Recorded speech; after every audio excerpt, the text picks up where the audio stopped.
Welcome to another episode of the Trade Australia Show 2024 Consular Series. I now have the absolute pleasure to be joined by Jingi Shimata, the Consul General here of Japan in Melbourne. Shimata-san, great to see you again. Thank you for joining me. Thank you. Thank you for inviting me there. Hello, everyone. I'm the Consul General of Japan in Melbourne. I am responsible for the 3 states in Victoria, South Australia, and Tasmania. And my major aims of the mission are the first, to ensure the safety and security of Japanese residents in those 3 states. And second, to promote trade and investment with Japan. And thirdly, to further strengthen our bilateral relation between Japan and those 3 states. And in field of people-to-people exchange and sports, education, and science and technology, and culture, including pop culture. Yes. Wonderful. Well, I think there's a great love and embracingness of Australian Japan culture here as well. So I wanted to ask, what are some of the current and emerging investment and trade opportunities between Australia and Japan, Consul General?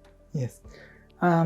According to the Japanese Australian Investment Report 2023, Japan's foreign direct investment in Australia reached the record high of the $133 billion and ranking 3rd and accounting for 12% of the total foreign direct investment in Australia.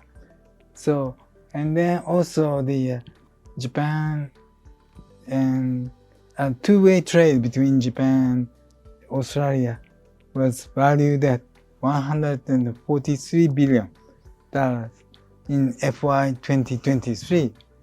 And Japan is Australia's 2nd largest trading partner. And Australians export to Japan, now it's worth $115 billion, making Japan the 2nd largest export destination. And then energy accounts for 74% of Australian exports to Japan.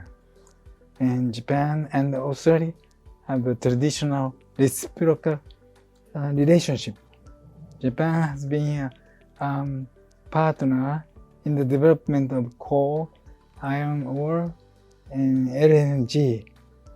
We'd like to continue to be strong partner in energy transition going forward, as we have been in the past. And then we can expect more investment and trade opportunities in renewable energy, hydrogen, and ammonia, and CCS, and many other areas such as real estate and innovation for decarbonization. Wonderful. So, yeah, some really important growth areas and sectors there between the 2 countries. Consul General, I know that you're very active, you're very busy between all 3 states. What are some of the programs and initiatives you have in place for 2024? Yes, in 2024, the Australia-Japan joint business conference meeting held in Melbourne last October was attended by the Australian and Japanese minister, and then also more than 700 high-level participants from the business community. And this October 2024, the next conference meeting, will be held in Nagoya, Aichi Prefecture. And then also in Victoria, the National Gallery of Victoria, upcoming Yayoi Summer exhibition, and the may also be of interest to all of you. And then it opened in December and feature more than 180 works. And then in addition, I would like to also touch upon the Expo in 2025. And World Expo will be held in Osaka, Kansai, Japan next year.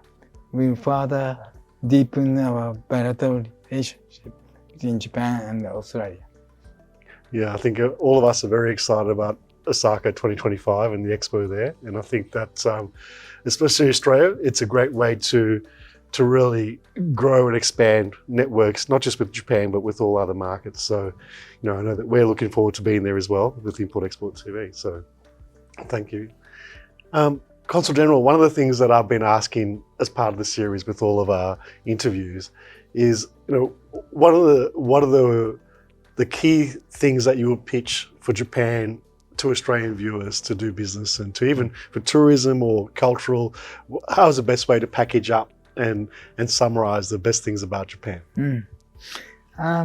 Japan has the fourth largest GDP in the world, and then Japan has the abundant capital and then technological capabilities. And then Australia has vast resources and excellent natural environment with the wind and solar power. So Japan and Australia have a complementary relation. It is important that Australia and Japan work together to contribute to the CO2 reduction in the Asia Pacific and in the world.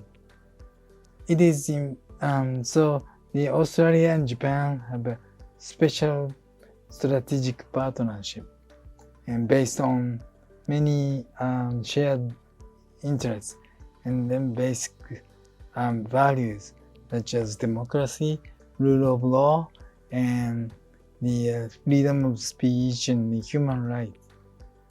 We are moving into the towards the golden era of the relationship, which will flourish further in the years to come. Yeah, wonderful. Well, I think so many of our viewers and so many Australians really have got such warmth and great memories of either going to Japan, or many are aspiring to go there for Osaka in the future as well, for both tourism and business. So thank you so much. I think the expo is really exciting again, and I know the Australian Pavilion will be really well received and supported by so many there as well. Yeah. Speaking of the World Expo next year, the theme of the Osaka Expo, designing future society for our lives. And then we are going to have an Australian Pavilion. The Australian Pavilion has the theme chasing the sun. Yeah. And the expo will be held from 13th of April to 13th of October in Umenoshima in Osaka. And now it's 150 countries and 25 international organizations are going to participate. And then one more thing, prior to the opening of Expo, there will be the yacht race from Melbourne to Osaka. Wonderful. And so that will become the pre-event of the Expo. And so I hope that all the Australians can go to Osaka to have an Expo. And we are looking forward to meeting you in Osaka. Thank you. Thank you so much, Shimada-san. I appreciate taking the time out of your busy schedule to speak with us on the 2024 Consular Series, and congratulations on all the work you and the team do here in Melbourne, covering all 3 states. And we do look forward to Osaka 2025 and hopefully seeing you there. Yes, thank you. Great. See you there. Thank you so much. Thank you.